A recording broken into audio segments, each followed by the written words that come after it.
Bonsoir.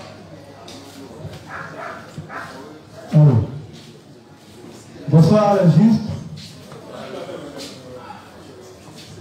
Bonne arrivée à chacun de nous. Voilà, il est 19h42 et nous sommes aujourd'hui vendredi 22. Voilà, et c'est notre dernier jour de la semaine en ce qui concerne l'enseignement. Voilà, nous remercions notre Seigneur Jésus-Christ qui nous permet encore une fois de plus de nous retrouver ici dans sa présence afin de partager sa parole. Amen. Voilà, donc sans plus tarder, vu qu'il est un peu en avant, nous allons commencer notre moment de prière, notre moment d'enseignement avec la prière. Je me présente, je suis l'ouvrier Julien du fruit Hervé, voilà, membre de la mission, et je vais demander à ma soeur Élie de nous introduire à la prière. Donc les justes, on va se disposer et faire notre confession de foi du juste. Ensemble, prions.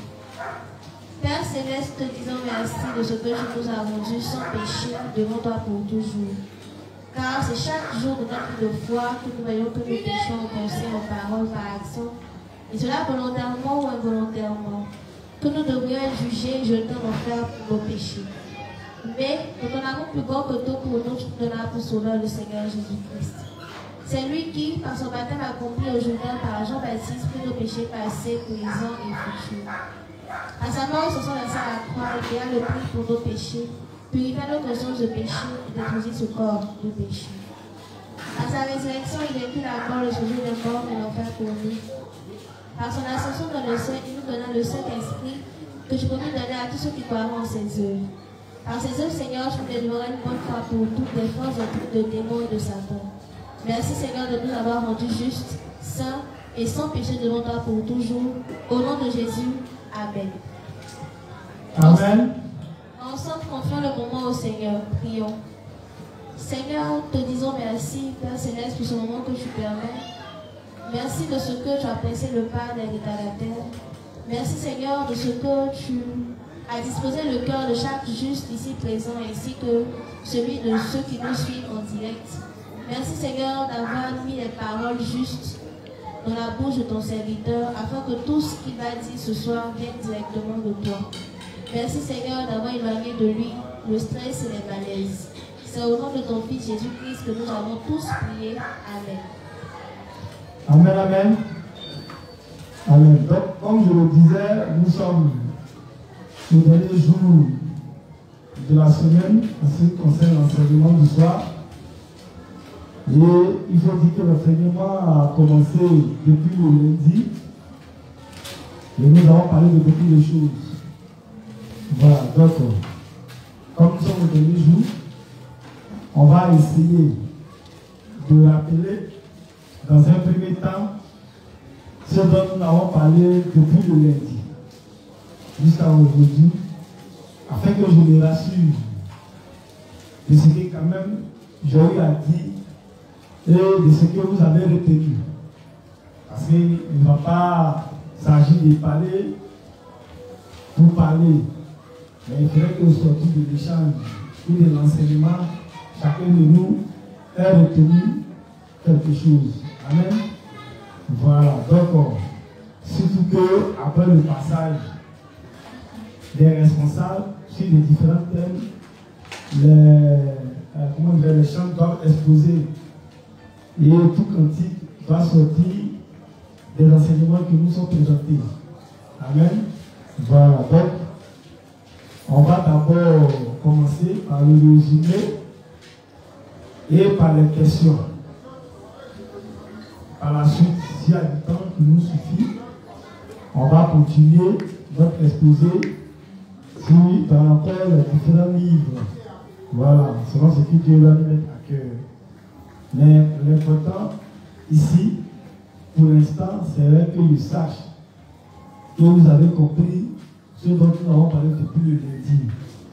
Et ceux qui nous prennent en cours, ceux qui n'ont pas eu cette possibilité d'avoir peut-être la connexion pour pouvoir suivre en ligne, au moins, comme ils voient aussi des nouveaux visages, ça va leur permettre quand même d'être à jour. Amen. Donc c'est pourquoi on va passer le micro. C'est pas bien grave, aujourd'hui c'est vendredi, on peut se balader, on peut faire le point, le résumé ensemble, voilà, pour voir ce qu'on a retenu. Comme on a encore des jours devant nous, on va revenir encore et encore. Donc, le frère David a juste écrit, on va s'adresser aux justes, et chacun d'eux va vous faire le résumé de ce qu'il a retenu de l'enseignement, de ce qui concerne la prière. Merci. Donc, qui peut nous faire le résumé depuis le lundi jusqu'à aujourd'hui? Voilà. Et après ça, on va prendre aussi des préoccupations, des questions. Voilà. Bonsoir le Père. Bon, moi je ne sais pas trop pour les autres. Bonsoir le Père. Moi je ne sais pas trop pour les autres. Voilà. C'était présent seulement que le lundi. Et pour cela, pour ce que j'ai compris qu'il fallait demander au Père. Il fallait prier au nom de Jésus et puis demander au Père Dieu. C'est ne peut pas parler trop de cet esprit parce que cet esprit est présent avec nous. C'est le consolateur. C'est ce que j'ai bien compris. C'est tout. Amen. La juste, il faut nous faire savoir comment. C'est la juste Kécha. La juste Kécha. Kécha. Voilà. Donc la juste Kécha nous fait savoir que ce qu'elle a retenu depuis le lundi, elle n'a pas suivi toute la semaine. Le lundi et le jour qu'elle est encore présente en semaine, ce qu'elle a retenu, c'est que le lundi, on a fait l'enseignement qui disait qu'on devait s'adresser au Père et au Fils. Voilà, et qu'on ne devait pas faire de, comment dire, d'amalgame, où on ne devait pas se dire que quand on s'adresse à Jésus, Jésus a plus de valeur que le Père, ou le Père a plus de valeur que le Fils. Donc les deux, ils font un. C'est ce qu'elle a retenu. Merci beaucoup, la juste. Quelqu'un pour que la juste lui dise. Bonsoir, le juste. Bonsoir, la sœur. Bon, moi, personnellement, ce que j'ai retenu durant tous ces enseignements-là, c'est qu'un juste qui ne prie pas, il peut devenir hérétique. Voilà, ça m'a vraiment marqué. Donc, un juste qui n'a pas de vie de prière, il peut avoir une foi erronée. Voilà, ça a attiré mon attention. Et lorsque le pasteur partageait son expérience, j'ai été marquée par l'expérience de la juste Larissa. Parce que c'est quelqu'un que je n'ai pas connu, mais à chaque fois j'entends parler d'elle.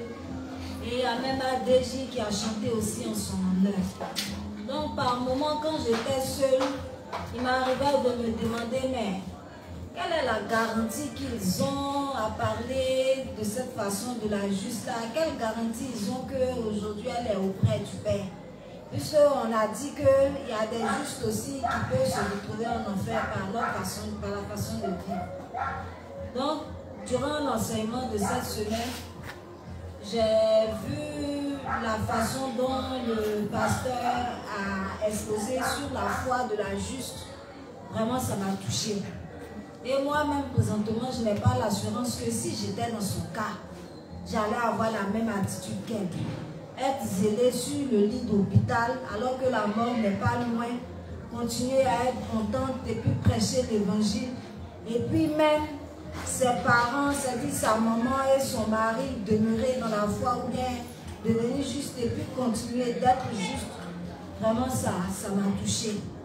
Donc, j'ai vu par là et puis par tous les autres aspects aussi qui sont ressortis que vraiment, nous les justes, on a du travail à faire. Voilà, c'est là. Amen. Merci beaucoup à la juste midi.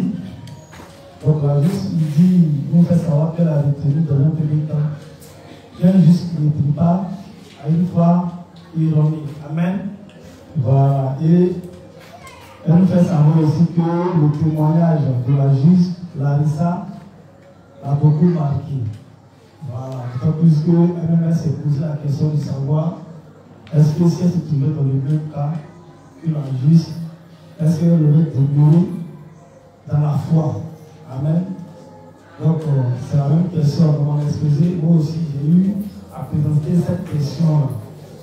Et elle a eu à se demander, mais qu'est-ce qui garantit ou qu'est-ce qui fait dire au juste qu'elle va au paradis? Puisqu'on dit que le juste, bien entendu, peut perdre la foi et aller en enfer. Voilà. Mais le principe est clair. Le leader nous fait savoir que le juste a la possibilité d'identifier celui qui s'égare et que lui qui ne s'égare pas. C'est pourquoi si on lit le texte de Samuel, quand il y a eu le problème de Saül, seuls les justes, sinon les soldats, les prophètes et autres, ont su que l'Esprit de Dieu n'était plus avec Saül. Amen. Parce que, vu les agissements de Saül, on pouvait identifier que l'Esprit de Dieu n'était pas avec lui. Et c'est pourquoi Dieu a détaché David pour pouvoir lui jouer de la harpe. La symbolique de le reprendre les principes vis-à-vis de son égarement de la parole de Dieu. Amen. Voilà. Donc, nous les justes, Dieu nous a donné aussi cette possibilité d'identifier. C'est pourquoi on peut reprendre le frère qui s'égare vis-à-vis des principes vis-à-vis de la parole. On peut les aider, on peut lui tel frère par son agissement et en train de séparer des péchés qu'on veut le chercher. Vu le témoignage, vu la manière dont elle agissait dans son état, on était confiant qu'elle croyait parce que ce n'est pas chose permise à tout le monde. Voilà, mine de rien, on en connaît plein dans les situations de maladies qui ont déserté. Amen. Mais elle est demeurée, et ses parents sont demeurés, alors c'est quand même une fierté pour nous les justes d'en parler. On en parle parce que ça doit être aussi un exemple pour nous. Parce qu'on tombe tous malades. Amen. Et la maladie, aussi longtemps qu'elle soit grave, ou bien l'état qu'elle peut présenter, elle n'est pas forcément, comment dirais-je, la base n'est pas forcément le fait qu'on nous ait lancé un sort. Parce que le principe dit, l'enchantement ne peut pas atteindre le juste. Amen. Voilà. Donc, aussi longtemps qu'on puisse traverser une maladie grave, on était tout récemment à Dogo, on disait, on a des cas de frères qui sont vraiment souffrants. Voilà, très souffrants. Et c'est des responsables que nous connaissons qui sont vraiment actifs dans l'œuvre de Dieu. Voilà, mais qui présentent des signes de maladies qui ne sont pas quand même, qui sont vraiment graves. Voilà, des signes de coulement dans le corps, tout ça, des manques de plaquettes dans le sang. Bon, on peut se poser la question de savoir, mais comment les justes actifs, des responsables, et attention des maladies. Mais nous savons que nous vivons, c'est pourquoi le principe nous dit de soigner notre alimentation. Parce que la maladie peut venir de notre alimentation. Amen. Et ce qu'on mange, tout ça. Donc ça fait que la chair, elle peut subir des dommages, des conséquences dues à notre alimentation. Donc, même si nous traversons des cas de maladies vraiment aussi graves, ne pensons pas que c'est dû à un sort, mais à la sorcellerie, parce qu'un sorcier, si un juste vraiment, un sorcier a lancé sort, et puis ça l'atteint, c'est que lui, il va se poser la question s'il est vraiment aidé, nouveau. Voilà. Que pas être nouveau, parce qu'on a eu à parler de ça dans l'enseignement sur la délivrance parfaite. Amen. Pour ceux qui étaient là, on a eu à parler de ça. C'est dit dans le livre 1, depuis le livre 1, c'est dit que les démons ne peuvent tuer. Amen. Voilà, les démons qui peuvent posséder les corps et les corps humains, et c'est les corps humains là qui peuvent, par des manipulations, que les démons vont communiquer, nous lancer, c'est-à-dire lancer certains sorts, ça, mais nous les justes, c'est les sorts qui peuvent jamais la peine. Parce que les démons ne peuvent tuer. Pourquoi? Parce que les pécheurs qui sont possédés, tout ça, tout le désir que Satan a, c'est de la même l'enfer. C'est qui ne passe pas l'évangile de l'esprit. Il ouvre une brèche pour la déferler. Je dis que ce n'est pas l'enseignement pour vous, si la délivrance n'est pas faite. Mais Satan ne peut pas parce que tout est fait de principe. Amen. Sinon, Satan a cassé tous leurs couleurs rapidement de l'avant en fait. Mais il ne peut pas le faire parce que Dieu ne lui permet pas. Amen. Voilà, Dieu ne lui permet pas. Il peut posséder les corps, il peut les emmener eux-mêmes à se suicider. C'est pas ouvrir les gens, tellement ils ont parlé dans leur oreille, Satan les a communiqué. Il peut se lancer sur un port, lui-même pas. Il va trouver les mots. Amen. Mais Satan ne peut pas du temps même lui-même le tuer. Est-ce que vous voyez un peu? Donc, l'enchantement paterne le juste, l'enchantement, la sorcellerie, tout ça. Donc, les maladies, même si elles nous atteignent, on ne doit pas dire que c'est la sorcellerie. On va chercher l'origine, on va voir les médecins, et puis on va trouver le remède adéquat pour pouvoir guérir l'eau. Voilà le mot dont on souffre. Amen. Voilà, donc c'est un peu. Ça va. Merci beaucoup vraiment pour ton résumé, la sœur. Si d'autres personnes aussi. Ok, là, juste une. Je veux dire, la question, il y a un résumé. Même si on n'a pas parlé, c'est vendredi. Je voudrais qu'on sache de quoi nous allons parler durant la semaine. Et que la semaine prochaine, quand on aborde d'autres thèmes, tout le monde en sait que la semaine passée, là, on a parlé de ça. C'est tapis de notre cœur, on aborde d'autres sujets et puis on évolue dans ce sens-là.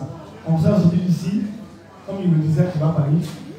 Mais quand on se retrouve dans d'autres zones, par exemple, par des circonstances, souvent quand on dit, comme je le disais, quand on dit que tu viens de la base,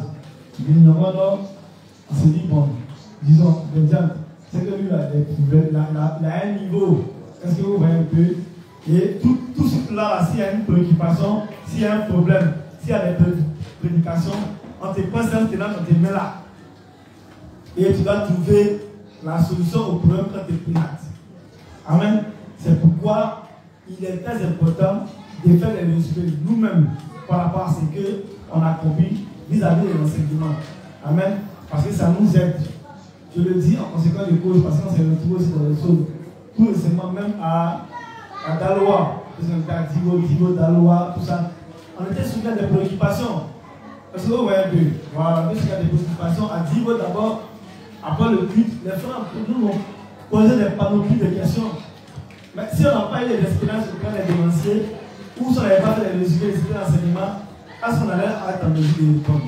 Toi, seul, là, tu ne peux pas répondre, puis toi, seul, tu poses la question. Ça veut dire, ah, bon, on va demander, bon, c'est bizarre. C'est pourquoi la chose, c'est pas quand on parle. La chose, c'est savoir ce qu'on a dit, et puis ce qu'on a retenu. Donc, les résumés que nous allons faire, nous-mêmes, ça nous plaît, ça nous fortifie, parce qu'on sait qu'on ne parle pas en fait. Et vous aussi, ça vous permet en même temps, parce que plus tu parles, plus la chose reste dans ton esprit. Amen.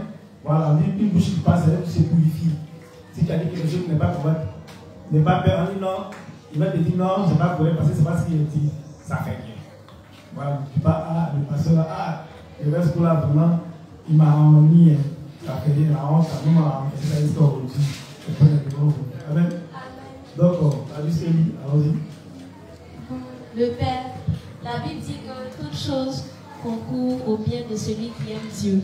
Amen. Donc vraiment, j'ai un témoignage parce que mon âme avait besoin de cet enseignement-là. Moi, personnellement, je n'ai pas été une bonne légaliste. Je n'ai jamais connu une veillée de prière pleine. Quand j'étais pécheresse, je n'ai jamais fait... Allô, je disais que je n'ai jamais vraiment été une légaliste ferme, je n'ai jamais fait de veillée de moi, je dormais toujours quand les gens veillent. Je n'ai jamais trouvé l'importance de me tuer à la tâche en fait. Et ça fait que ça m'a suivi dans la justice. Donc dans la justice, c'est exactement le principe que le Père a dit. Dieu m'a sauvé, il sait de quoi j'ai besoin. Donc si j'ai trop prié pour un sujet, c'est une fois. Parce que déjà même je ne voyais pas l'importance de répéter le même, de prier en fait plusieurs fois pour le même sujet. Je me disais que bon, déjà même prier c'est difficile. Ne pas venir le même soir dire merci Seigneur, merci Seigneur, merci Seigneur. Donc si j'ai prié 2 fois pour un sujet, basta en fait. Donc grâce à ces enseignements de cette semaine, j'ai compris en fait que c'était vraiment pas une vie de foi normale d'un juste. j'ai compris que le juste doit prier. C'est-à-dire que c'est la base. Le pasteur a expliqué que c'est bien d'avoir la foi, c'est bien de faire des sacrifices, c'est bien de travailler pour l'évangile, mais si ce n'est pas accompagné de prière, il n'y aura jamais de retombées bénéfiques. Parce que c'est grâce à la prière que Dieu nous bénit. Donc si tu n'as pas demandé, tu ne vas pas recevoir. J'ai compris également que parce que moi, je vous avoue que moi, je suis folle, même si la situation me dépasse, c'est pareil. C'est-à-dire que même quand je sais que je ne peux pas faire mes propres forces, il sait que ça me dépasse, donc il va faire. Donc j'ai compris que c'était bête en fait. Même si tu es dans, quelle que soit la situation dans laquelle tu te trouves, quelle que soit la grandeur ou la petitesse du problème, le juste se doit de prier. J'avais besoin de l'entendre et de le comprendre.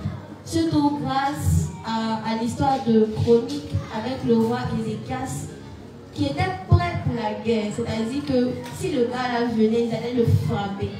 Mais malgré ça, il s'est confié à l'Éternel. C'est pour dire que même nos dévanciers, même le leader qu'on voit si grand, il se confie d'abord à Dieu avant de faire quoi que ce soit. Et ce qui m'a marqué, c'est quand le révérend dit que même pour faire l'œuvre de Dieu, il prie. C'est quelque chose de bon pour moi parce que je fais souvent des choses par moi-même. Souvent, je me force à faire des choses, ça ne vient pas. Je ne me mets pas en cause pour dire, mais si tu n'as pas demandé la force à Dieu, tu ne peux pas faire. Je me force à faire certaines choses et finalement, ça ne marche pas. Donc, encore là, grâce aux enseignements, j'ai compris qu'on devait se remettre à Dieu en tout temps et en tout lieu. J'ai compris également que la prière pour le juste, ce n'est pas rien. Je me dis, je ne sais pas si je m'exprime bien. C'est-à-dire que Dieu n'a pas, comme bien répété ce que le révérend a dit, Dieu n'a pas fait l'autel des parfums inutilement. Genre, parce qu'il s'ennuie, il s'est réveillé, il a mis l'autel des parfums là. C'est comme si c'était une étape cruciale à passer avant de faire quoi que ce soit. Donc, on doit confesser notre foi.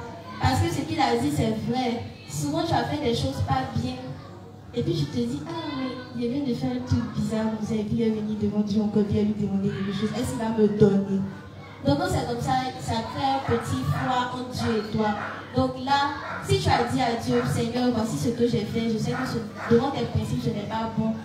Toi-même, ça te libère. Et puis, la prière encore vient de t'aider à te réconcilier avec le Seigneur. Donc, il ne faut pas monopoliser la parole. C'est vraiment ça que j'ai compris. Amen.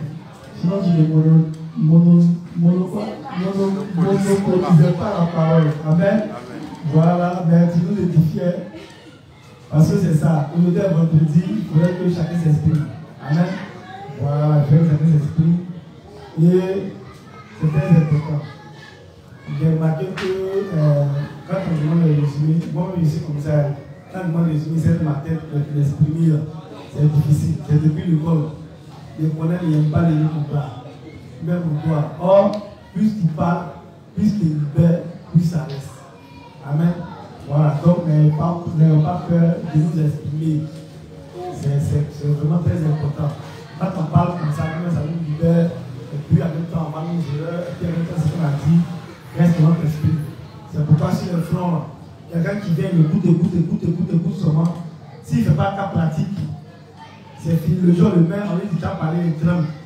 Non, reste, il faut continuer. On dit, non, il faut continuer. Si le reste, il y a un bout, il faut continuer, il est perdu. Mais il a passé tout son temps à écouter. Il n'a pas voulu s'exprimer. C'est vrai, le micro, ça va être trempé. Je me souviens, le premier jour, on a donné le micro au père Gouy. Le premier jour, on a donné le micro à la responsable Chloé. Elle regardait le tableau. À cause d'elle, on a fait ma phrase. On dit Amidou joue la balle, non. Mais pour elle, elle Chloé regarde le tableau. Parce que le micro était fait tout pour eux. Voilà, mais l'habitude fait que, au fur et à mesure, on commence à parler aisément. Amen. Sinon, moi, je n'ai jamais imaginé qu'un jour, il n'y avait pas de micro pour parler devant les gens. Donc, ayant le courage de nous exprimer. Il s'agit de la prière. Il s'agit du moteur de la vie du juste. Amen. Voilà. Donc, si on a retenu quelque chose, s'il y a quelque chose aussi qui nous sont encore flous dans les enseignements que nous avons présentés, on peut toujours présenter des questions. Amen. Voilà. Donc, vraiment, merci pour ton résumé qui a été très laconique. Si tu as quelque chose pour ajouter, il y a le frère. Tu te présentes et puis bon, tu fais bon.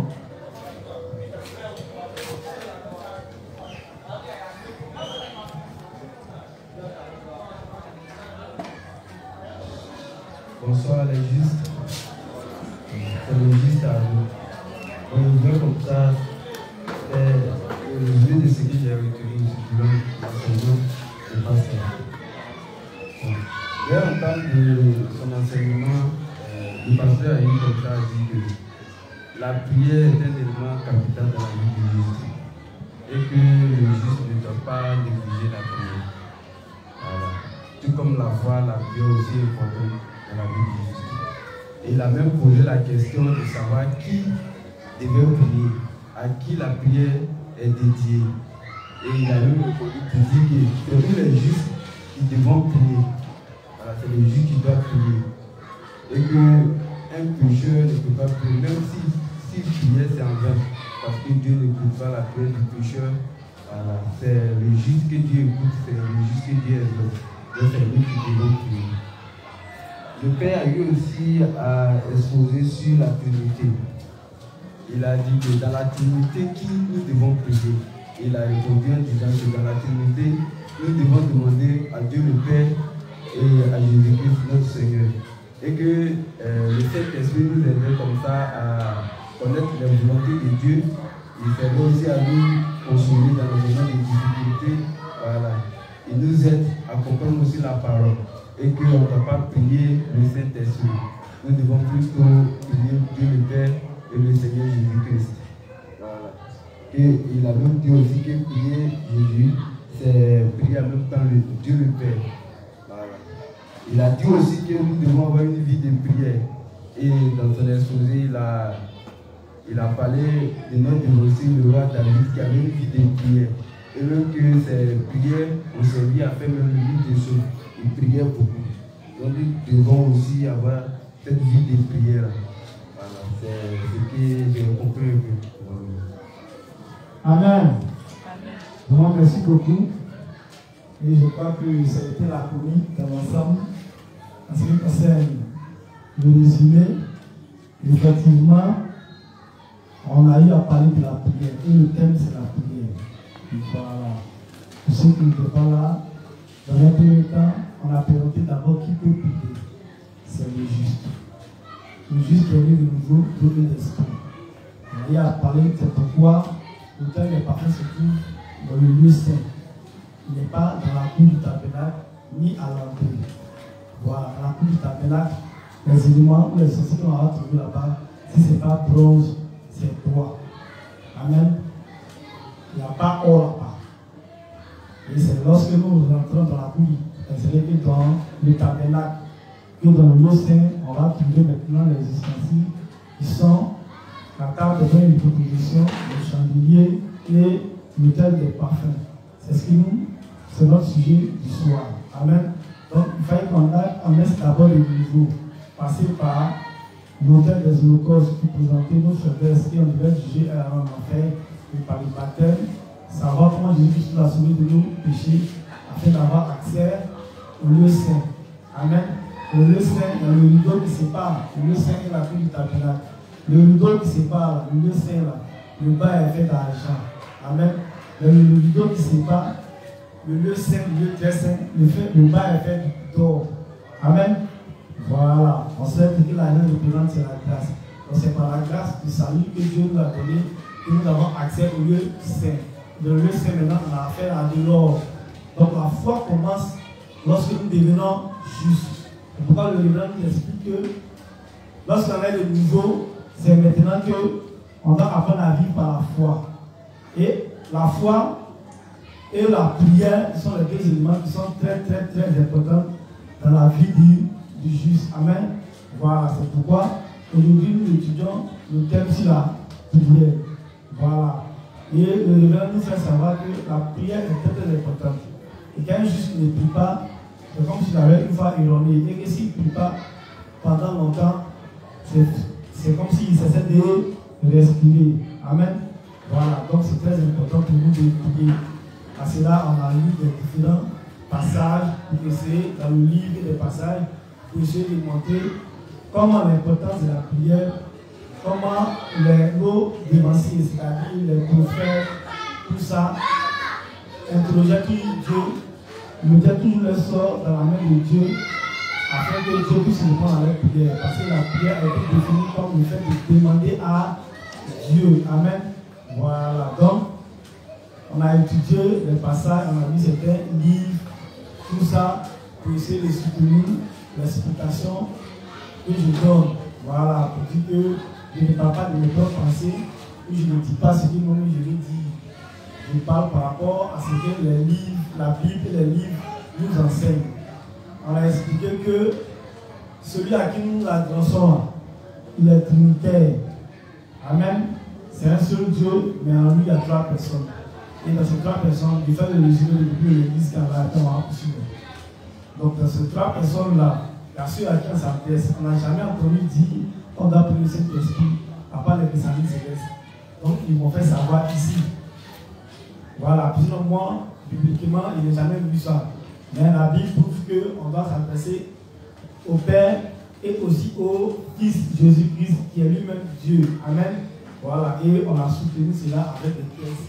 Et 1 Jean 5, 20, on a eu à parler de comment Isaïe a annoncé que le Père lui-même devait prendre une chair pour venir. Et cette chair, le fait qu'il ait pris une chair, nous l'avons contemplé sa gloire comme étant la gloire du Fils unique venu du Père.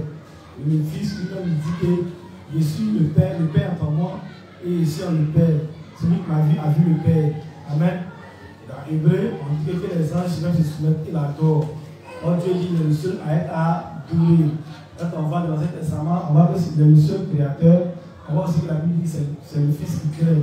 Donc le révérend nous explique que depuis Jean 14, où le Fils dit, celui qui demande à mon nom, je l'exaucerai. Amen. Donc le Fils, en fait, nous a comprendre qu'on peut lui faire, c'est-à-dire qu'on peut le prier. Amen. Donc prier le Fils, prier le Père, ce n'est pas un problème. Amen. Voilà. Et par la suite, le révérend nous dit, toute prière doit commencer par Dieu le Père et être scellée par le Fils. Amen. Voilà. On ne peut pas sceller la prière au nom de Dieu le Père que j'ai prié. Amen. Non. On ne peut pas sceller la prière aussi au nom du Saint-Esprit que j'ai prié. Amen. Non. On a expliqué le rôle du Saint-Esprit qui est notre consolateur. Selon le texte de Jean, Jésus dit, je m'en vais et je vous enverrai le consolateur. Il va vous faire savoir ce que je vous ai enseigné, tout ce que les Écritures ont dit. Et il va faire quoi? Il va vous conduire dans la vérité. Il va vous montrer, il va vous faire savoir ce qu'est le péché et le jugement. Donc c'est lui qui est notre compagnon de tous les jours. C'est lui qui nous console, qui nous fait savoir que quand nous sommes éloignés, c'est pas bon. Quand on ne prie pas, c'est pas bon. Quand on ne fait pas l'effort, lorsqu'on ne fait pas l'effort, c'est pas bon. Donc il est là à chaque fois, c'est lui qui nous communique et nous fait savoir le cœur, le plaisir et la volonté du Père. Amen. Voilà. Donc, voici le rôle du Saint-Esprit. On a aussi expliqué que de ces 3 entités-là, il n'y a pas un qui est grand frère de l'autre, il n'y a pas un qui est vieux père de l'autre. Et tous, ils sont au même niveau. Dans le rôle que chacun a joué, chacun a sa position. Amen. Voilà. Donc, lorsque nous prions, qu'on dit le Fils et qu'on dise le Père, il n'y a pas de problème à ce niveau. Amen. Voilà. Donc, il fait le résumé un peu de ceux qui n'étaient pas là.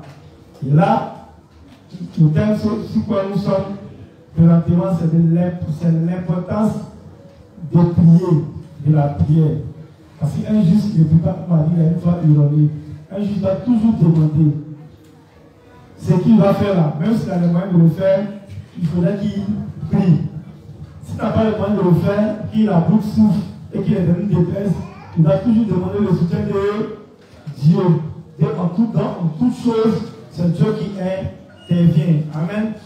Donc nous là, on n'est rien. Celui qui nous fait vivre dans ce monde-là, c'est Dieu. Amen. Voilà, on n'a pas dit non.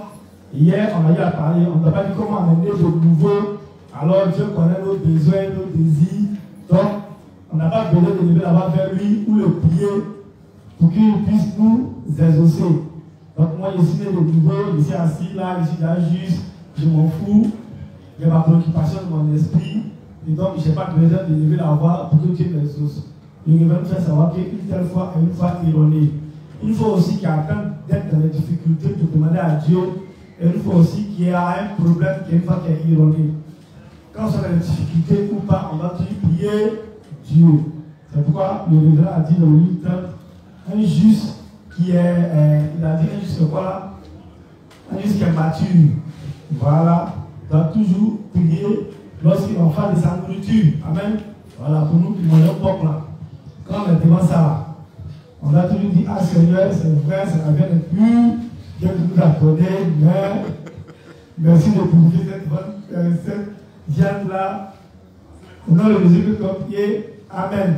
Amen. Donc c'est Dieu qui intervient dans tout dans notre vie de foi. Voilà. Donc nous sommes sur l'importance de la prière.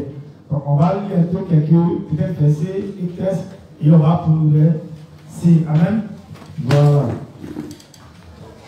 Donc on va poursuivre.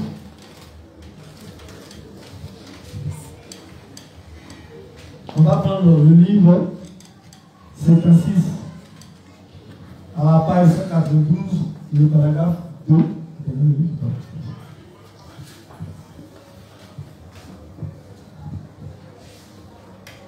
Le livre 56, la page 192, le paragraphe 2, à la page 193, 1, 2, 3. Donc, tu vois, c'est loin. Venez à Jésus dans la prière et dans la foi pour son aide. Venez à Jésus dans la prière et dans la foi pour son aide. Amen. Lisons Hébreux 4, verset 15. Car nous n'avons pas un souverain sacrificateur qui ne puisse sympathiser à nos infirmités, mais nous en avons un qui a été tenté en toutes choses comme nous, à part le péché. Comme c'est écrit ici, notre Seigneur peut sympathiser avec nous parce qu'il est venu dans la même chair que nous. Amen. Donc ici le révérend dit, Jésus, il est Dieu. Le texte de Néhémie, c'est ça, non? Michel nous dit, Michel 5,7 nous dit, ses origines nous remontent depuis l'éternité. Amen. Donc il est Dieu. Et Philippiens nous fait savoir que lui, qui existait en forme de Dieu, n'a pas égalité d'être égal à Dieu. Mais il s'est dépouillé, il est venu en tant qu'homme. Donc le révérend nous explique que le fait que Jésus ait partagé la même nature que nous, là, il nous connaît. C'est-à-dire qu'à la limite, en tant qu'humain, il connaît les besoins qui l'homme est, sa manière de réfléchir, sa manière de penser. Amen. Donc ce qui lui permet de tellement comprendre que dès qu'on lui adresse une prière, vraiment qui est sincère, il est à même de nous répondre. Parce que c'est comme ici au quartier. Avant, on disait que le président Bédier, il ne pouvait pas comprendre les pauvres parce qu'il est né avec une cuillère en or dans la bouche. Et ça, on nous disait, ou bien c'est moi qui ai entendu ça. Voilà. On dit qu'il ne peut pas comprendre parce que c'est un boss. D'ailleurs, on disait que sa bouche là, c'était le carreau de pièces de dans 50. Il avait une piscine de vin. Ça, on disait ça. Ou bien c'est moi qui ai entendu. Voilà. Donc, on disait ça, que comme il avait l'argent, il a fêté c'est 1 milliard à quel âge, il y a 16 ans, même tout comme ça. Donc, il ne peut pas comprendre la pauvreté. C'est-à-dire qu'il ne peut pas comprendre que les hommes souffrent. Amen. Voilà. Donc, c'est pourquoi beaucoup sont abattus vers le président Bako qui est venu comme un fils homme, nous faire croire que c'est notre sauveur, et que lui, il a partagé la même nature que nous.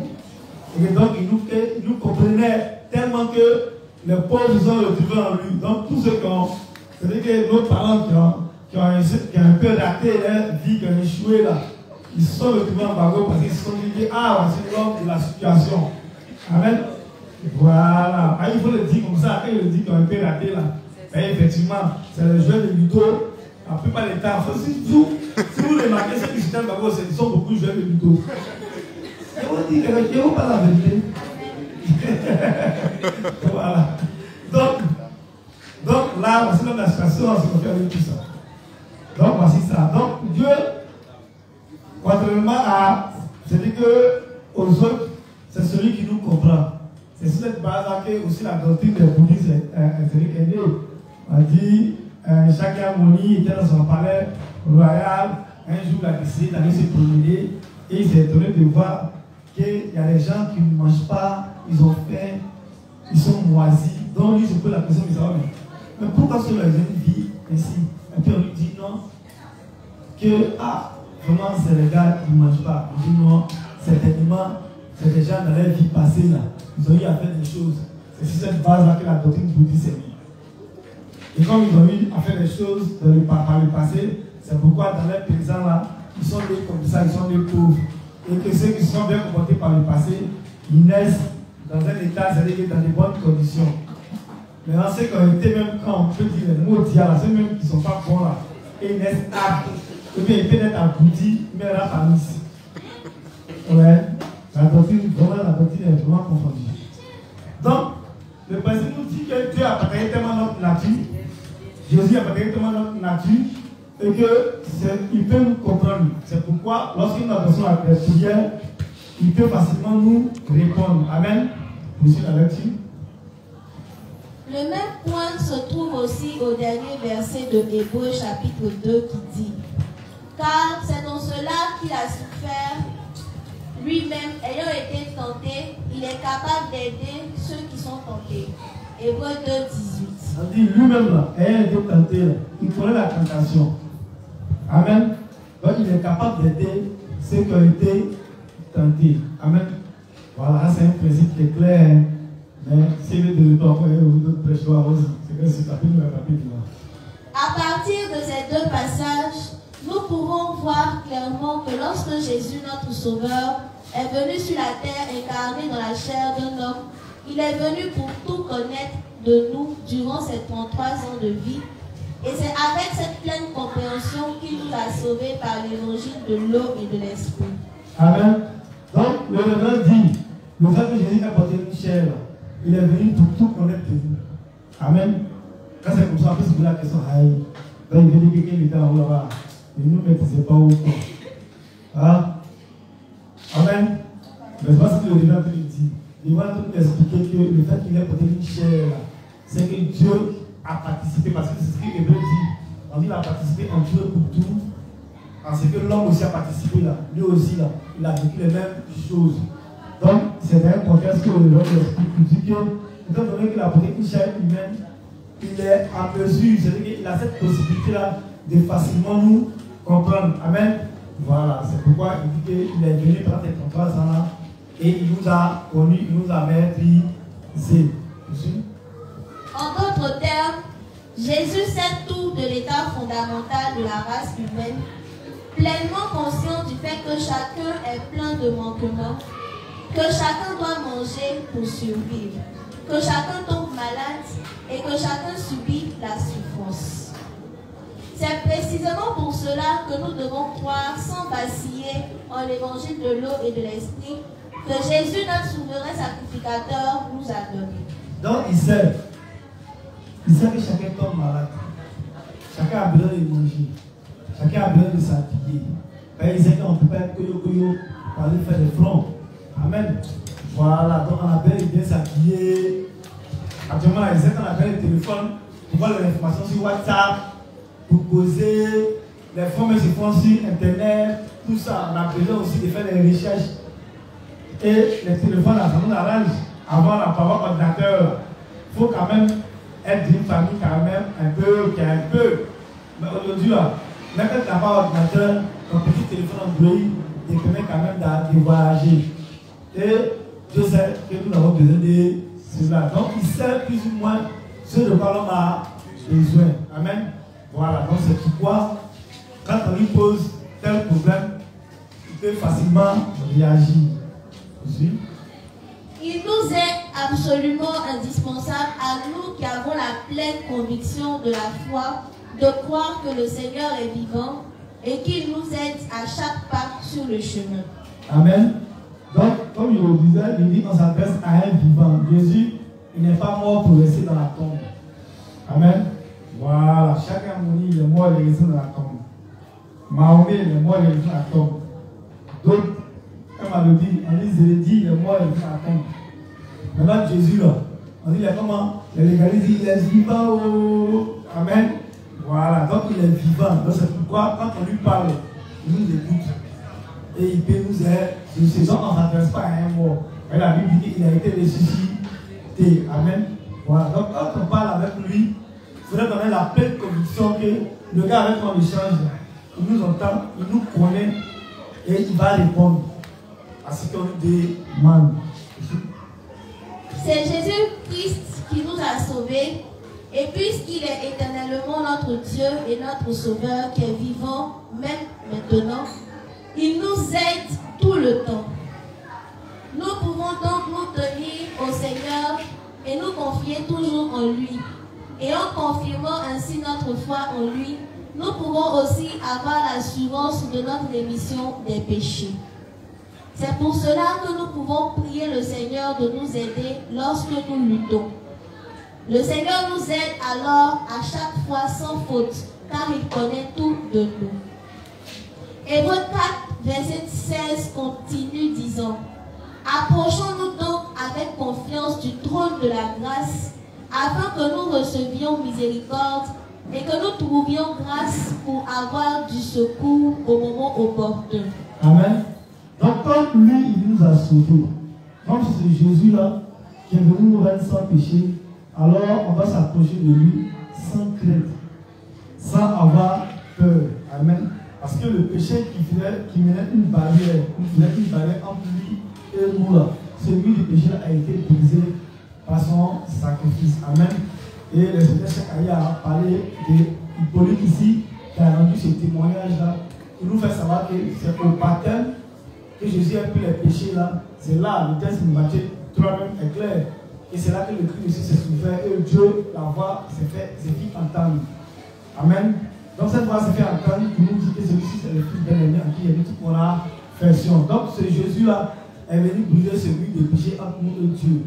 Donc à partir de maintenant, à partir de cet instant-là, on a cette possibilité-là de parler directement au divin. Amen. Donc n'ayons pas crainte, soyons confiants que quand on parle là, il est là et il nous écoute.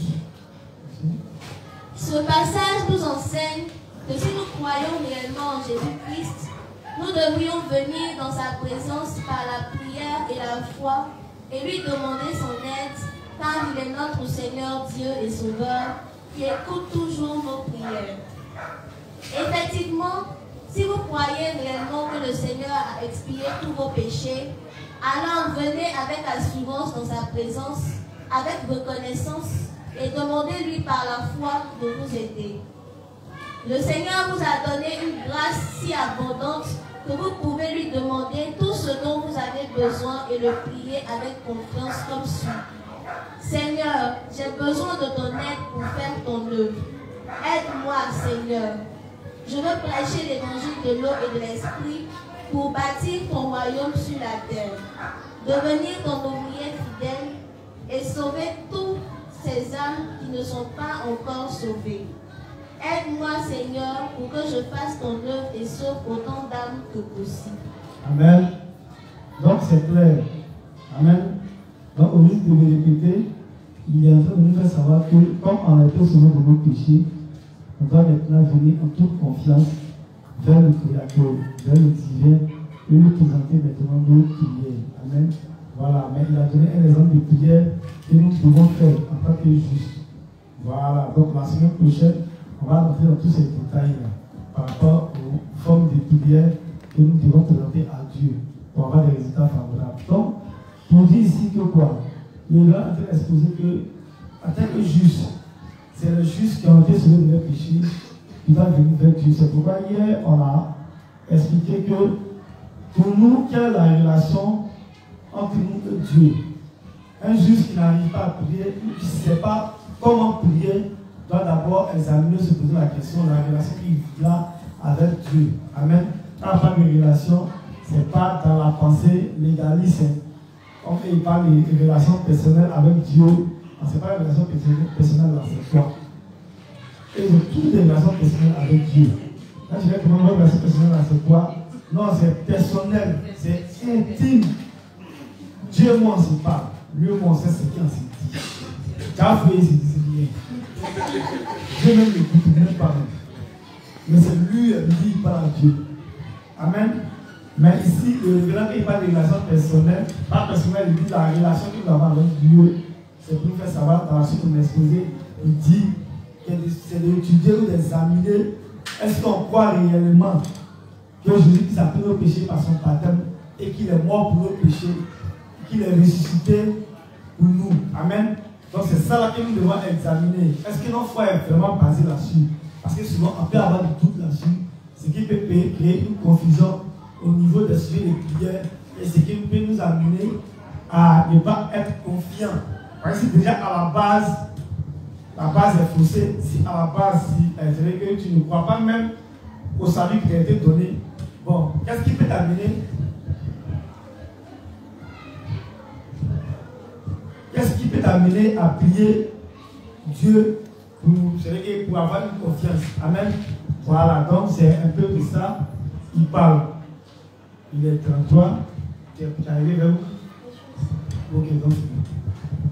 Comme Jésus-Christ est fidèle pour répondre à toutes nos prières, nous devrions lui demander les bénédictions de Dieu et recevoir son repos dans nos cœurs. N'oublions jamais l'évangile de l'eau et de l'esprit donné par Dieu, mais nous confions toujours en lui. Donc, maintenant que nous avons reçu la rémission des péchés, devenons tous ouvriers de Dieu, portons témoignage de l'évangile de l'eau et de l'esprit, et méditons toujours dans nos vies pour ne jamais perdre notre foi en cet évangile authentique. Ainsi, nous devrions tous renouveler notre foi en l'évangile de l'eau et de l'esprit chaque jour, et nous devrions tous demander à Dieu nos besoins quotidiens et trouver son aide. En bref, nous devons vivre à l'aide de Dieu maintenant et pour toujours. Amen. Amen. Donc, je pense que la lecture est laconique. Voilà, je n'ai pas besoin de faire trop de commentaires. Voilà. Donc, le révérend nous dit, on doit en tout et pour tout demander l'aide de Dieu. Amen. Donc, on va poursuivre dans le livre 36. À la page 207, le paragraphe 2, on veut se confier à Dieu en tout. Amen. Livre 36, page 207, le paragraphe 2, se confier à Dieu en tout. C'est pour cela que Dieu a mis beaucoup de paroles d'avertissement à différents endroits dans les Écritures. On le trouve particulièrement plus souvent dans le livre des Proverbes. Proverbe 3, versets 5 à 6, dit: confie-toi en l'Éternel de tout ton cœur. Ne t'appuie pas sur ta sagesse. Reconnais-le dans toutes tes voies et il aplanira tes sentiers. En tout signifie tous les moments et situations. On demande à ce que Dieu soit premier dans toutes petites choses au lieu de décider sur la base de ma propre pensée et ma propre analyse. C'est demander à Dieu de l'aide. Alors Dieu, personnellement, conduit notre voie, nous guide sur le bon chemin et nous donne beaucoup de bénédictions. Amen. Donc ici, là, le révérend nous dit, nous les justes là, on ne doit pas trop réfléchir. Amen. Appelez comment dirais-je, notre technicien là pour voir. Il y a trop de trucs comme les prières sont télévisées. Donc le révérend nous dit ici que nous les justes là, on ne doit pas trop réfléchir, penser que non, moi, je pense que c'est vrai, il y a prié, mais si je prie là même, est-ce que Dieu, vraiment, est-ce qu'il doit répondre? C'est vrai, il existe, mais ouais, non, ce qu'il te dit là, est-ce que c'est vrai? Parce que généralement, quand on voit les responsables pour leur présenter certaines situations, ils nous disent de prier on va sans vitesse. Moi, il vais expliquer c'est-à-dire mon problème, un vrai problème, et puis il résout le problème.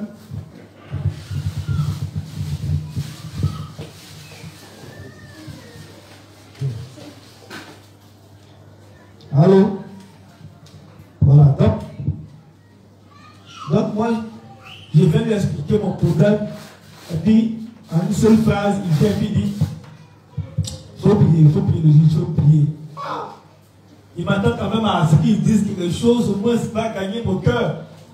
Et puis il faut prier, et puis il commence à parler d'autre chose. Ça c'est le passé tableau qui a même fait ça. Il veut lui parler d'un truc, et puis lui là, qui n'est pas là-bas, il dit il faut prier, il faut prier. J'ai dit, est-ce que le gars a dit, en prenant les livres de l'église, on va partir à Divo, à souper, à tout.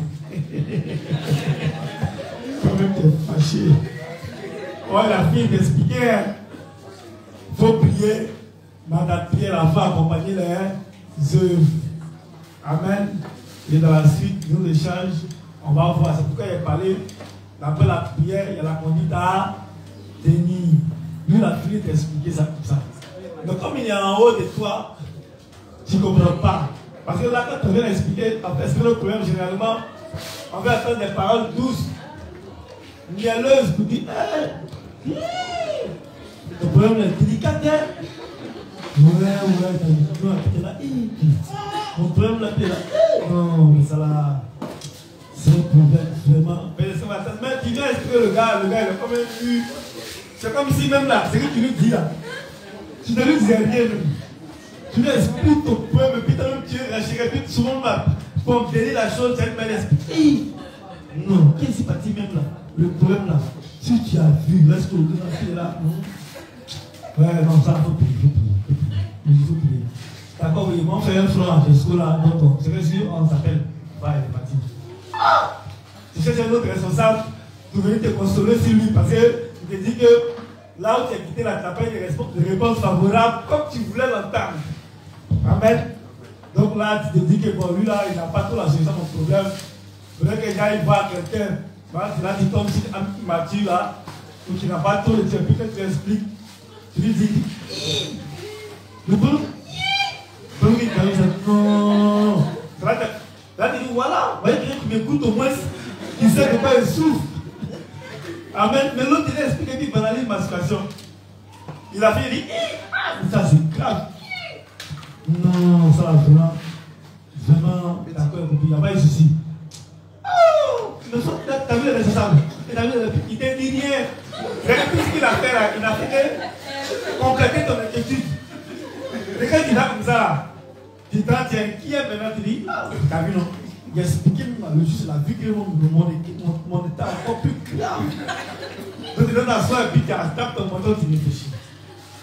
Parce que on veut toujours des paroles, c'est ça que le problème des légalistes. Dieu dit, comme il veut entendre des paroles mielleuses, des paroles trompeuses, il doit avoir un esprit d'égarement. Amen. Parce que tu n'as pas voulu te soumettre à la solution qui est dénoncée, te demande, mais ton donné. Donc tu cherches dans la foule là quelqu'un qui va compatir, mais qui va dire ce que tu viens entendre. Amen. Donc il vient et puis il dit, et puis toi aussi tu t'en vas, puis maintenant tu t'habites aux autres, tu souffres. Tu es là, tu souffres, et puis bon, tu souffres. Ouvre un peu là. Donc c'est pour ça le révérend nous dit, en tout et pour tout, on doit se confier à Dieu. On ne doit pas craindre. Parce que comme il le dit là, le problème il est là. Que tu t'épuises, que tu ne t'épuises pas, que tu sois inquiet, que tu ne sois pas inquiet. Le problème il est là. Ton téléphone, on dit c'est tombé, c'est dangereux, c'est un Samsung, écran cassé. C'est là que tu t'inquiètes. Tu n'as pas l'argent de ça. On lui dit bon. On lui dit prier que le gars là, qui t'a sauvé là, il a même trouvé les moyens pour pouvoir régler le problème. Ouais, l'enfant est tellement content de suivre la prière. Et lui, il avait depuis son téléphone pour lui. Amen.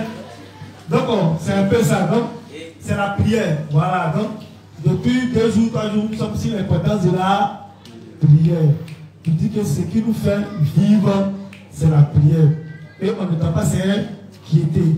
Tu vas prendre le dernier livre, le dernier passage, livre 36 encore, pas 250. 258, paragraphe 3, 259, paragraphe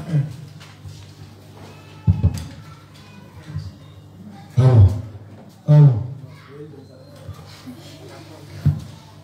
Page 258, paragraphe 3, 259, le paragraphe 1. Nécessité de faire intervenir le Seigneur dans nos vies. Nécessité de faire intervenir le Seigneur dans nos vies. Amen. Le Seigneur est notre tout. Le Seigneur est tout pour vous et moi. Nous avons besoin du Seigneur pour plus que seulement résoudre le problème du péché. Jésus-Christ est le Seigneur dont nous avons besoin pour tout dans les questions de notre chair et dans notre vie. Le Seigneur est tout pour nous. Croyez-vous cela? Nous ne devons pas vivre comme nous voulons, même si nous sommes des gens qui sont nés de nouveau. Il est faux de penser, je dois vivre comme cela et cela n'a rien à voir avec le Seigneur. Vous avez besoin du Seigneur dans votre activité aussi. Vous avez besoin du Seigneur dans vos soucis. Vous avez besoin du Seigneur dans votre situation, votre voix et votre bonheur. Amen. Donc, c'est clair, dans notre activité, on a besoin du Seigneur. Dans notre vie, dans tout ce qu'on entreprend, tout ce qu'on fait, on doit tout confier à Dieu. Mais juste, on n'a qu'à prier. Parce que moi, je sais une chose. Quand Dieu permet qu'on aborde un thème, il nous aura forcément des cas pratiques. Et puis, c'est par rapport à des situations, et souvent, on dit, il y a des mesures de prévention. On dit, avant de parler de tes peurs, on te demande de prendre des médicaments pour prévenir. C'est à cause de la mort, ça nous présente des médicaments. Maintenant, si tu n'es pas pour les médicaments, quand le parler va venir, toi aussi tu vas sentir. Moi, je sais une chose, si Dieu permet qu'on développe aussi la prière, c'est parce que le vent qui souffle, et puis présentement, où nous sommes là, nous, vous êtes là, le marché est dur, tout est dur, tout devient compliqué. On a fait enseignement sur l'union de l'église, on a fait enseignement sur la foi, on fait enseignement sur la prière. Et puis, c'est les éléments qui vont nous accompagner et qui vont nous permettre de résister, même dans l'air du cheval parle. Amen. Parce que c'est ça. Si on n'est pas unis à l'église, un juste est devenu, effectivement, il va finir par perdre la foi. Et quand le principe dit, quand la Bible dit que plusieurs vont prendre la marque, il dit, ça parle des justes qui sont désignés à l'église de Dieu, qui ne connaissent pas les différentes périodes où à quel moment l'entreprise va émerger, où le flot de conversion va arriver, tout ça. Parce qu'il est désigné, il ne sait rien. On prend des cas pratiques même. Un juste même qui n'est pas venu à l'église de Dieu, il commence à avoir des pratiques légalistes. Son raisonnement est légaliste. Ses pensées deviennent légalistes. Parce qu'il n'est pas venu à l'église pour le raffiner. Amen. Donc il est ignorant de beaucoup de choses. Un juste qui ne prie pas, il ne sait pas comment prier dans les pensées de Dieu, dans la volonté de Dieu, pour obtenir des réponses. Amen. Un juste qui n'est pas, qui n'est pas en contact avec ses frères, il ne peut pas avoir des exhortations par rapport à des problèmes. Parce que quand il y a des soucis, comme la sœur est venue présenter, elle dit voici comment elle-même réfléchissait, voici comment elle raisonnait, mais c'est au travers de la prière qu'elle a corrigé. Même moi-même là, au niveau de la prière, ça me fatiguait. Je vous assure que c'est parce que même j'ai commencé à faire enseignement sur prière là, et aujourd'hui, j'ai pris, et puis je suis confiant. Amen. J'ai pris, et puis j'essaie de vous prier dans Jésus. Non, au début, elle dit ça, elle dit, et puis non, Jésus, et puis Dieu. Moi, mais il y a une confusion dans mon esprit. Dès qu'il soit juste. Mais c'est ces enseignements-là qui sont en train de m'éclairer. Et puis quand j'ai pris, bizarrement, ces 2 temps-là, il y a une telle assurance c'est-à-dire que j'ai fait des prières quand même orientées. Amen. Donc, prions, parce que la prière c'est pour le juste. Donc, le verset il dit que dans notre vie, dans notre travail, dans tout ce que nous faisons, on doit inclure Dieu dedans. C'est pourquoi le pasteur Tago a dit nous devons faire tout à caractère évangélique. Amen. Les justes doivent avoir eux-mêmes leur propre tendance. La propre tendance là, même manière que la télévision est là pour faire l'apologie des choses de Satan. De la même manière, tout ce qui se passe dans le monde est là pour présenter Satan et sa venue. C'est de cette même manière, nous aussi, là, on va œuvrer dans ce sens-là. Mais tout ce qui nous donne la force de pouvoir accomplir ces choses-là, c'est la prière, c'est la foi. Amen. Donc, on va tout demander à Dieu. Amen. Donc, monsieur. Vous avez besoin du Seigneur en tout. Le Seigneur s'engage et travaille avec vous dans les questions où vous avez besoin du Seigneur. Le Seigneur est déçu et il regarde seulement quand vous dites que vous n'avez pas besoin de lui. Le Seigneur vous dit certainement, vas-y et fais-le tout seul. Je ne t'aiderai pas, même si tu es détruit, puisque tu ne m'as pas invité et tu m'as ignoré. J'ignore celui qui m'ignore et je respecte celui qui me respecte. C'est clair. Dieu, si on veut s'exprimer dans la terre, Dieu, il veut que tu l'évites. C'est pas un professeur. C'est les professeurs qui sont plats, tu ne l'évites pas, et puis Marie, ça y met ta main dans les plats. Mais Dieu, si tu l'as invité, au moins, lui, c'est un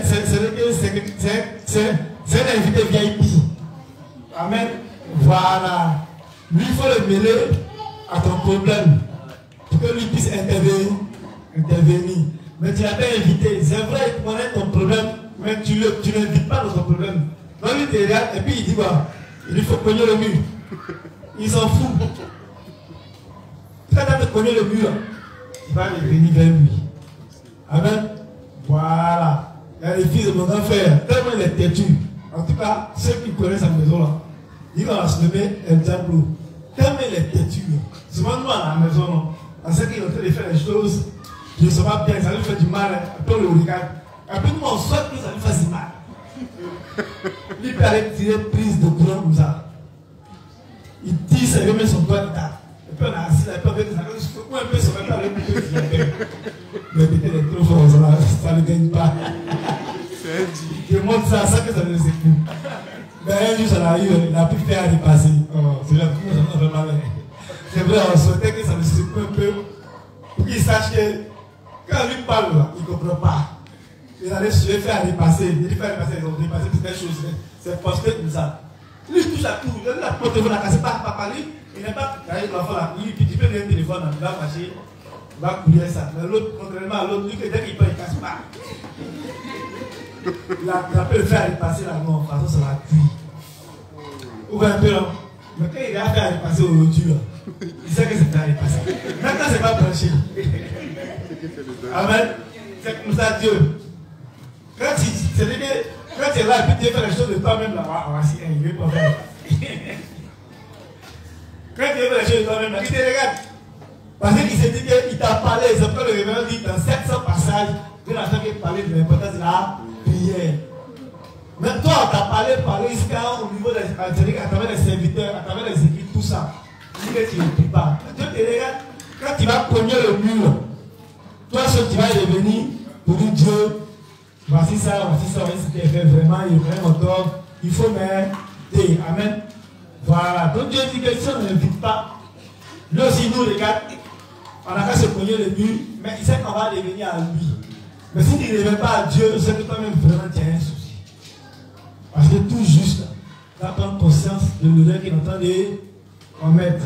C'est pourquoi dans le jardin d'Éden, on dit qu'Adam a mangé le fruit là. Quand il a vu Dieu, il a fait pas. On lui dit qu'il a eu honte. Mais si toi tu manges le fruit, tu commets une besogne, mais tu commets une erreur, et puis tu n'as pas honte, c'est qu'il y a un problème à ton niveau. Maintenant, c'est pour la question, est-ce que vraiment tu as dit de nouveau? Donc, toujours, il doit prendre conscience de son erreur. Il doit avoir sa honte pour essayer de couvrir sa nudité. Mais la nudité, là, ce n'est pas par ses propres forces, ce n'est pas par ses propres intelligences, mais ce n'est pas par ses propres solutions. On ferait que la solution vient de qui?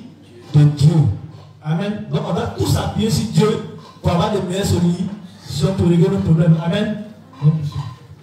Donc, vous devez inviter le Seigneur dans votre vie et aussi chercher le Seigneur pour son aide. Nous devons demander au Seigneur, aide-moi dans ce domaine, Seigneur, lorsque nous avons des inquiétudes. Le Seigneur est notre tout. Le Seigneur est effectivement notre nourriture. Amen. Amen. Donc le Seigneur est notre nourriture, il est notre tout. Nous, pour nous qui aimons manger là, aimons prier, aimons manger avec le Seigneur en invitant notre tout. Amen. Voilà, donc c'est très important. Amen. Voilà. Et l'importance aussi, c'est le fait qu'on fasse tout ensemble. Et juste nous dit, à parler de ça hier, elle a posé la question de savoir est-ce qu'on ne peut pas parler du fait qu'on va prier ensemble en ce qui concerne le groupe. Et c'est très important. Quand il rentre dans le tabernacle, comme je le disais, il dit l'hôtel des affaires là, c'était petit. C'est 50 cm de large, 100 cm de haut. Bernard seul même peut soulever. Gaz même qui soulève là. Et puis nous que ça. Mais Dieu avait demandé qu'il soit debout pour soulever. Amen. Et le révérend nous explique simplement que le fait qu'il soit debout pour soulever là, c'est pour dire qu'on va faire l'œuvre de Dieu ensemble. Donc ce n'est pas une seule personne qui doit soulever. Donc c'est en union que nous devons prier. C'est très important de prier en union. Amen. C'est vrai, en plus seul, il n'y a pas de souci. Mais il y a encore plus de force dans la prière quand nous sommes assemblés et que nous prions. Amen. Voilà, c'est pourquoi j'ai expliqué que dans le tabernacle, les fagots, c'est le sacrificateur qui a allumé ça et ça portait plus de flammes. En même temps, on parle le symbole du chandelier. Donc, quand nous sommes en union et que nous prions, ça porte encore plus de fruits. C'est pour ça que l'Ecclésiaste nous dit l'accord à 2 ou à 3 filles. On va prendre un peu l'Ecclésiaste pour lui. On va prendre l'Ecclésiaste 4, le verset 9 à 12.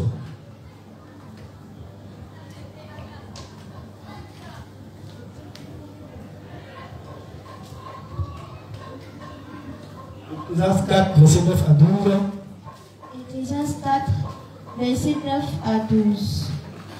Deux valent mieux qu'un, parce qu'ils retirent un bon salaire de leur travail. Amen. Car s'il tombe, l'un relève son compagnon. Mais malheur à celui qui est seul et qui tombe, sans avoir un second pour le relever. De même, si deux couchent ensemble, ils auront chaud, mais celui qui est seul, comment aura-t-il chaud? Et si quelqu'un est plus fort qu'un seul, les deux peuvent lui résister. Et la corde à 3 fils ne seront pas facilement. Mieux vaut un enfant pauvre. Voilà, c'est l'arrêt de 12, c'est ça non?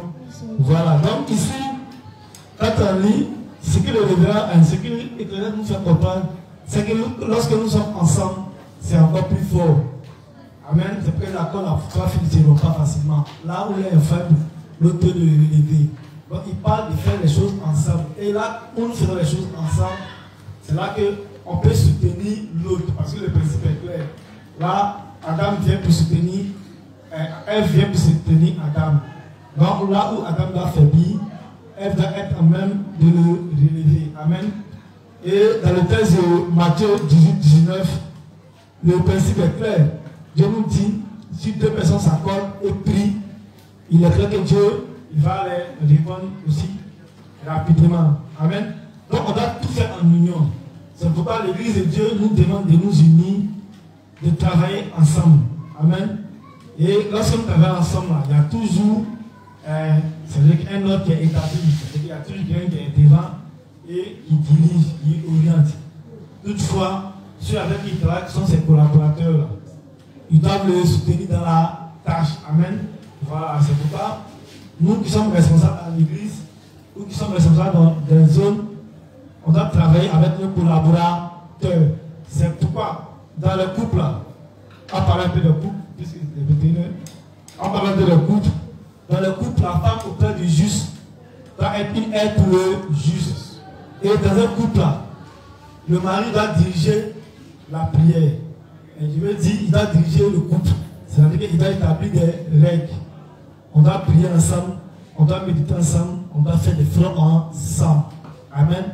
Mais si la femme ne suit pas la tradition de l'homme, c'est-à-dire que sur la tradition de l'homme, c'est-à-dire que si elle n'adhère pas à ses règles, à ses projets, ou à ses désirs de faire la volonté de Dieu, à la prière, c'est sûr que les choses pour avoir une réponse facilement, ça sera difficile parce qu'elle a un blocage. Et c'est clair, si la femme n'atteint pas à la tradition de l'homme, les enfants même là, ils vont mettre au monde là, ça sera difficile qu'ils soient même justes. Eux-mêmes qu'ils soient accomplis, c'est-à-dire qu'ils soient dans la volonté de Dieu. Parce que le mari là, c'est lui qui oriente, qui éduque la femme. C'est la femme qui va éduquer la femme. Ça, c'est l'ordre qui est établi. Pourquoi les responsables de zone, ceux avec qui ils travaillent, ce sont avec leurs collaborateurs. Amen. C'est le responsable de zone, si tu vois, c'est-à-dire qu'il n'est pas trop avec les laïcs. C'est ses collaborateurs qui doivent éduquer, c'est ses collaborateurs qui doivent orienter. C'est si les collaborateurs rentrent dans, c'est-à-dire qu'il accepte dans leur cœur.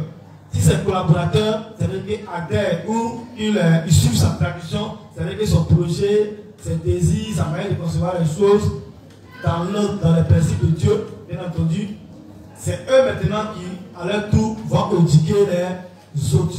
C'est comme ça l'autre est établi. Amen. Mais si eux-mêmes là, ils ne rentrent pas, ils ne suivent pas la tradition, ils ne t'aiment pas et qu'ils te dénient, c'est clair que les laïcs, c'est-à-dire que les autres qu'ils doivent suivre là, ils ne vont pas accepter. Parce que c'est eux qui sont prêts, c'est eux qui doivent les condamner. Donc c'est un autre hiérarchie qui est établi. C'est de la même manière que dans le couple. Dans le couple, le mari est là. Mais le mari peut être aussi la femme qui est la dévancière. Voilà. Le mari, l'homme même peut être en second. Ça peut arriver. Par exemple, on dit mari, ce n'est pas forcément l'homme qui est là. La femme peut être grande dans la foi, et puis son mari peut être après. Donc elle va pouvoir diriger les choses, amener le mari à réaliser les volontés de Dieu. Amen. Le mari aussi, là, c'est vrai qu'il est dévancière, mais dans le couple, charnellement parlant, tu dois des respect et considération à ton homme. Je parle du volet spirituel. Je ne parle pas trop de dit. Comme tu es responsable à l'église, alors c'est ton mari qui doit laver assiette. Voilà, parce qu'il y a un principe, mon responsable, les femmes aiment présenter là où on dit non, le mari va aider les femmes, et puis elles les ont mis dans les tâches ménagères. C'est le responsable qui m'a interpellé là-dessus. Il dit que est-ce que c'est dans les tâches ménagères? Attends, on va voir. On va voir. C'est pas écrit dans les tâches ménagères. On dit que la femme, le mari doit aider sa femme. Ok. Donc il y a beaucoup de tâches. Même pas ces tâches ménagères là où vous voulez en affaire. En plus, quand il a l'assiette, il fait des trucs comme ça, elles sont contentes. Les femmes, elles aiment la facilité. Donc on a prié ensemble. On a prié en union, on a fait tout ensemble. C'est lorsque nous sommes unis et que nous devons avoir avec Dieu que les choses vont plus rapidement que nous. Et quand nous sommes seuls. Quand nous sommes seuls, c'est vrai, on présente nos prières. Mais quand nos femmes sont unies et adhèrent, et qu'elles sont, c'est-à-dire qu'elles sont, je veux dire, elles souscrivent vraiment à l'orientation spirituelle de l'église et que le mari présente, ça fait que les choses vont rapidement et les enfants sont encore mieux orientés. Parce que les enfants sont là et puis ils suivent un peu la manière dont les parents se comportent ou se dirigent les choses. Amen. Donc, les 21, quand on était au village, on dit que les vendredis, on ne dit pas au chant. C'est ça, non? Vous savez pas le village. On dit les vendredis, on ne dit pas au chant. Donc là, maintenant, je pense qu'on a basculé dans le fait de prier en union. Voilà. Et je crois que cette semaine, la semaine qui suit, ce sera la semaine des chants. Voilà. J'avais voulu enchaîner. En toute franchise, enchaîner pour essayer des trucs. Mais bon, je ne vais pas, moi seul, mélanger le principe. Amen. Donc on va suivre le principe, les chants vont venir et puis on va continuer. Donc, actuellement, nous sommes maintenant venus. On est tous dans l'importance de la prière. On a parlé de la prière individuelle, comment on doit faire intervenir Dieu dans notre vie en tout temps et en tout lieu, prier sans cesse. Mais aussi, la chose qui est encore plus importante ou plus capitale pour donner la force à la prière ou à l'exaucement de la prière, c'est lorsqu'on prie en union. et prier en union là, ça concerne le couple. Ils vivent ensemble. Ça concerne, comment dirais-je, les justes. Ils doivent se mettre ensemble pour prier. C'est pourquoi dans le groupe, ceux qui sont dans le groupe là, s'ils ont remarqué, on fait les prières dans les différents groupes. Mais moi, dans mon groupe, les prières ont stoppé. Parce que mes intercesseurs ou mes responsables veulent que c'est moi qui ai de diriger la prière. Et ils sont là, je les parle à eux, et ceux qui m'écoutent. À partir de dorénavant, ils doivent prendre les choses en main. Voilà, ils doivent prendre les choses en main. Ça va pouvoir ils vont faire la direction de la prière dans le groupe. Parce que c'est pas normal que moi-même fasse enseignement sur la prière et mon groupe même ne prie pas. Ici, dans plusieurs groupes, souvent, c'est moi qui dirige prière là-bas. Mais là, dans mon groupe, c'est pas normal. Donc, décidez, maintenant, si vous êtes occupé, choisissez les personnes pour pouvoir diriger la prière de le groupe. On a besoin de ça. Amen. Voilà. Donc, vraiment, merci beaucoup les juges. Et comme il est vendredi, chacun va rentrer demain samedi. On va pas prendre tout. On va laisser, sinon je vais lire un livre, mais bon, c'est pas bien grave, je vais laisser partir. Amen, amen. Ok, donc merci beaucoup les sœurs.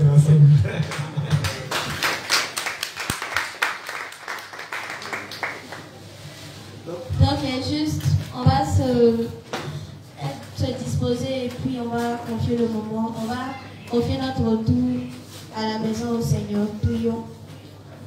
Père Céleste, te disons merci pour toute cette semaine d'enseignement. Merci Seigneur de ce que toutes ces paroles, tous ces principes, tout ce que tu nous as montré aujourd'hui soit vraiment gardé dans nos cœurs et que nous puissions le ruminer, mais aussi l'appliquer dans notre vie de foi. Merci Seigneur de ce que tu as pu montrer l'importance de la prière à chaque juste qui a suivi cet enseignement. Merci Seigneur de ce que tu as disposé notre esprit à comprendre tout cela selon notre niveau de foi. Merci Père Céleste de ce que tu as accompagné chacun d'entre nous à la maison sain et sauf et que tu as béni tout le week-end ainsi que la semaine à venir. C'est au nom puissant de ton Fils Jésus que nous avons tous prié. Amen. Amen.